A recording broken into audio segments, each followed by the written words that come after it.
Hello and welcome to episode 107 of Raw and Score, the trivia podcast where you don't need a pen and paper, just raw out your answers and track your own score.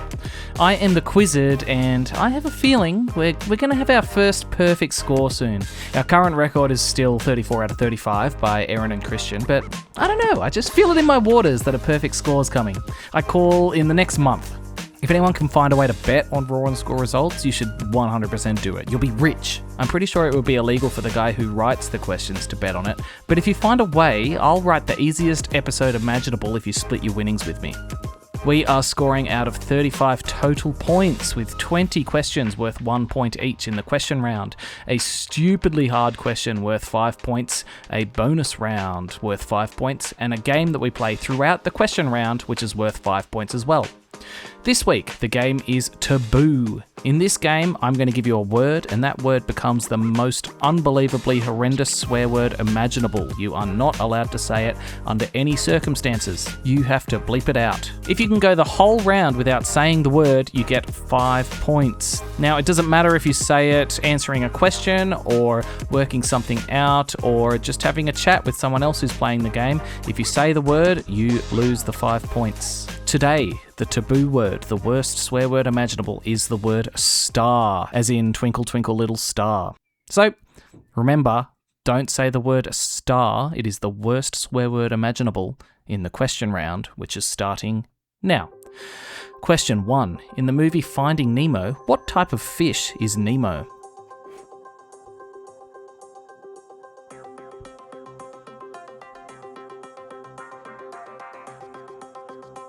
He is a clownfish. Question 2. Who was the first human to travel into space?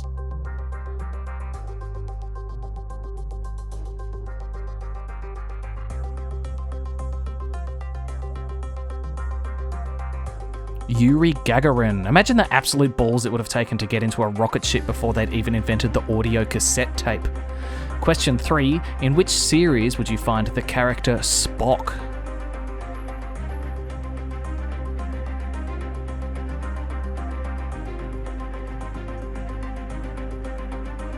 Spock is in Beep Trek. Question 4. At what temperature are Celsius and Fahrenheit equal?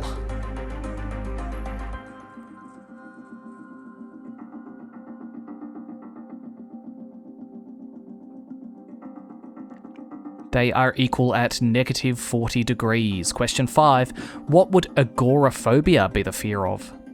Agoraphobia.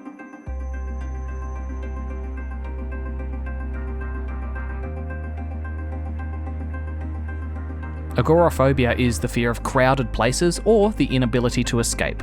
I reckon I exclusively gain this phobia when I'm at Costco. I actually hate Costco.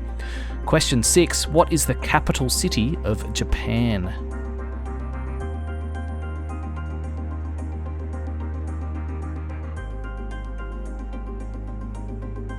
Tokyo. Question 7. Which country shares the longest land border with Russia?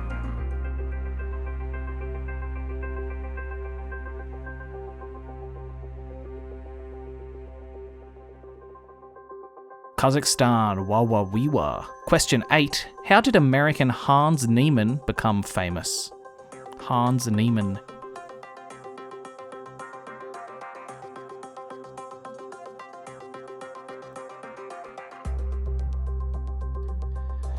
He played chess. He was the guy who apparently cheated with anal beads, if you remember that. Question 9. Describe the flag of Vietnam.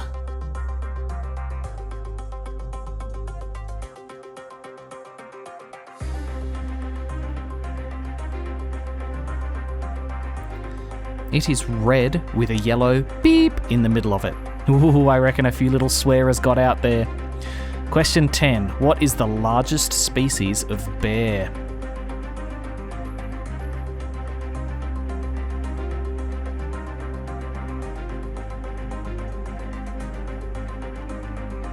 The polar bear. Question 11. Which song by Lady Gaga and Bruno Mars was released as a collaboration in 2025?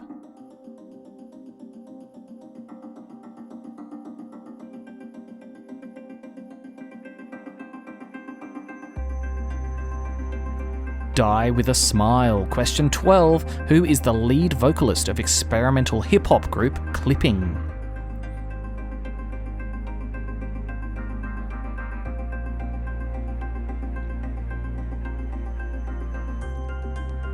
David Diggs, another definite Quizzed recommendation. If you like weird rap, these guys are just so good. Question 13. What colour is the letter Y in the eBay logo?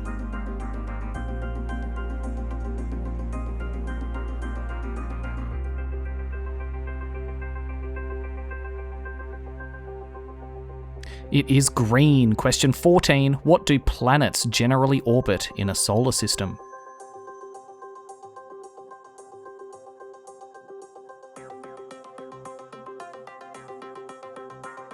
They would orbit a beep.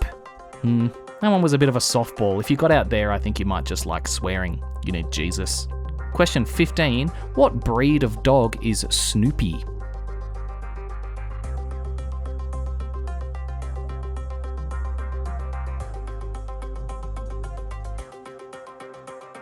He is a beagle, which is wild because he looks absolutely nothing like a beagle. Question 16. In golf, who won the male 2025 US Open?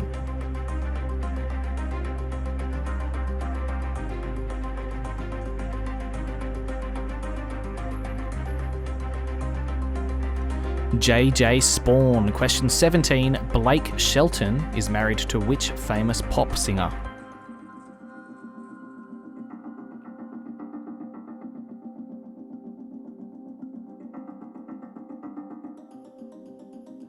Gwen Stefani. Question 18. What word do you get if you spell rats, the plural of rat, backwards?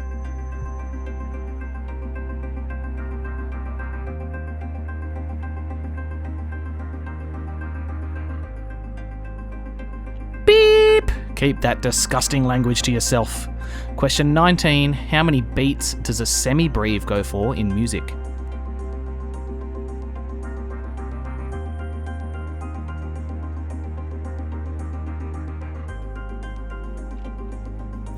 A semibreve would go for 4 beats. And question 20, what was the highest grossing movie of the year 2024?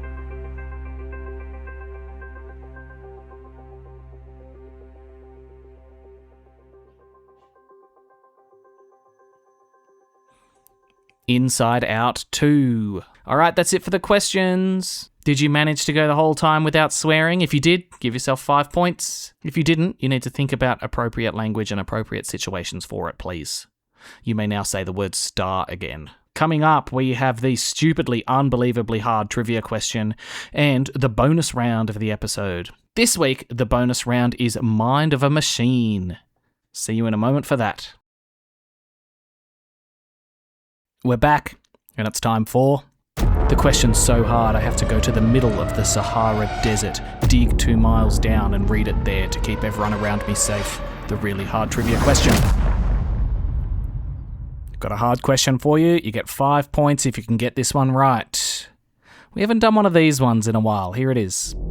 What is the 51st word of the Village People's hit song YMCA?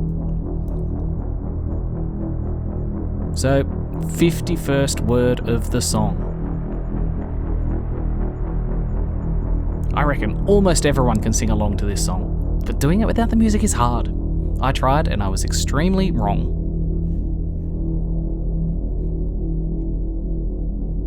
Is it YMCA? Is this the double bluff I've been meaning to do?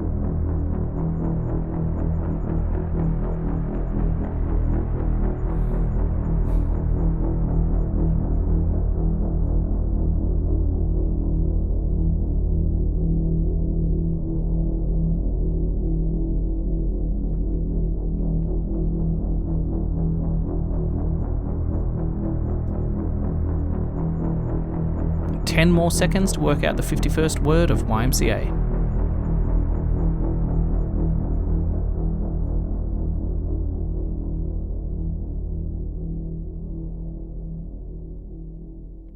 Okay, I'm going to say all the words in order and stop on number 51. Young man, There's no need to feel down. I said, young man. Pick yourself off the ground, yourself being one word. I said, young man, 'cause you're in a new town. There's no need to be unhappy, young man. There's a place you can go. I said, young man. When you're short on your 51st word is dough, D-O-U-G-H. Give yourself 5 points if you're, a school disco DJ. I feel like they would know the words to that song really well. And that means it's time for the bonus round of the episode. This week, the bonus round is Mind of a Machine. I feel like I say this about all of the new ones, but this is my new favourite one. For this game, I've gone to ChatGPT and given it this prompt. Using logic only, answer this hypothetical with a definite answer. And then I ask it a hypothetical question. Your job is just to guess what ChatGPT answers. The idea is that we're kind of removing all emotion from it and just thinking of the logical answer. But also, sometimes ChatGPT is just an idiot and that's fun. Okay, let's be real. The real reason I like it is because I get to do lots of ridiculous hypothetical fights. So, 1 point for every time you get the same answer as ChatGPT to my hypothetical questions. Mind of a Machine, starting now. Question 1 is a hypothetical fight. And remember, before everyone, I always say using logic only, answer this hypothetical with a definite answer. Goku from Dragon Ball fights Mewtwo, the Pokemon. Who wins? Goku vs. Mewtwo.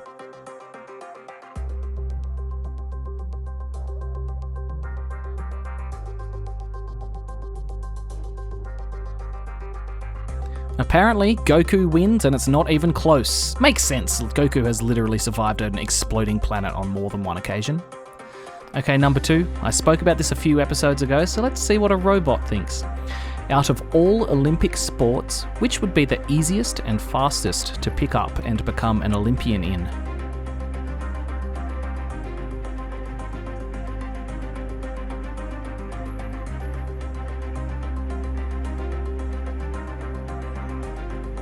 Okay, my guess a few weeks ago was shooting. ChatGPT said, shooting! How good! I've accidentally given you all the answer, but I'm just happy because I would have gotten this one right. Maybe ChatGPT isn't so bad after all. Number 3. This one's going to make you think about Toy Story in a way you've hopefully not thought about it before. Who is the most physically attractive Toy Story toy?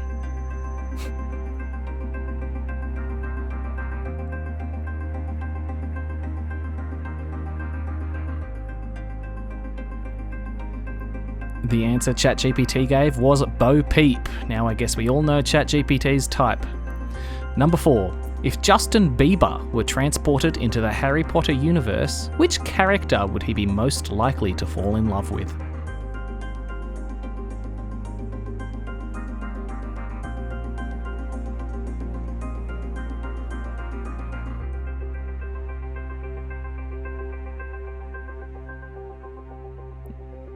So the answer ChatGPT gave was Cho Chang, and apparently that's because she's popular, socially visible, and Cho is drawn to high-profile figures like Cedric Diggory and Harry Potter. I completely disagreed at first, but when I read the explanation, I was like, you know what? It's probably right. Cho would totally date Justin. Finally, number 5, and we're going back to hypothetical fights because that's what this game is for. If all of the standard items on a McDonald's menu fought each other to the death, who would win? So all of the standard items on a McDonald's menu fight to the death. Who's the last one standing?